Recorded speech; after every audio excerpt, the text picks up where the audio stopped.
ఢిల్లీలో బాంబు పేలుడు ఘటన నేపథ్యంలో తిరుపతి జిల్లా వ్యాప్తంగా భద్రతా చర్యలు కట్టుదిట్టం చేశారు. బుధవారం సూలూరుపేటలో విస్తృత తనిఖీలు నిర్వహించారు. అధికారులు CI Muralikrishna, RPF inspector Ranjit Singh, bomb squad, circle police సిబ్బంది కలిసి రైల్వే స్టేషన్లో ప్రత్యేక తనిఖీలు చేపట్టారు. ప్రయాణికుల సామాను, అనుమానాస్పద వస్తువులను క్షుణ్ణంగా పరిశీలించారు. సూలూరుపేటలోని చెంగాలమ్మ ఆలయం, ఆర్టీసీ బస్టాండ్ తదితర ప్రాంతాల్లో బాంబు స్క్వాడ్ సహకారంతో భద్రతా తనిఖీలు కొనసాగించారు. ఈ సందర్భంగా వారు మాట్లాడుతూ ప్రజలు అప్రమత్తంగా ఉండాలని, అనుమానాస్పద వస్తువులు లేదా వ్యక్తులు తారసపడితే వెంటనే పోలీసులకు సమాచారం అందించాలని సిఐ మురళీకృష్ణ సూచించారు. ఢిల్లీలో బాంబ్ బ్లాస్ట్ జరిగిన తర్వాత జిల్లా ఎస్పీ గారి ఉత్తర్వుల మేరకు తనిఖీలు చేపట్టడం జరిగింది. అదేవిధంగా ఈరోజు తిరుపతి నుంచి బీడీ టీం కూడా ఎస్పీ గారు పంపించారు.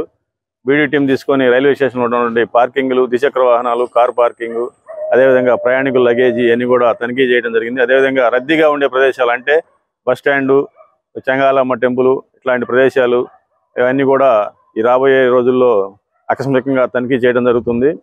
అదేవిధంగా ప్రజలకు కూడా విజ్ఞప్తి ఏంటంటే, మీకు ఏదైనా అనుమానాస్పదమైనటువంటి వ్యక్తులు కానీ, కార్లు కానీ ఏమైనా పార్కింగ్ చేసి ఉన్నా కానీ సంబంధించినటువంటి తడ కానీ, సూళ్ళూరుపేట కానీ పోలీస్ స్టేషన్కి తెలియజేయవలసిందిగా విజ్ఞప్తి చేస్తున్నాం.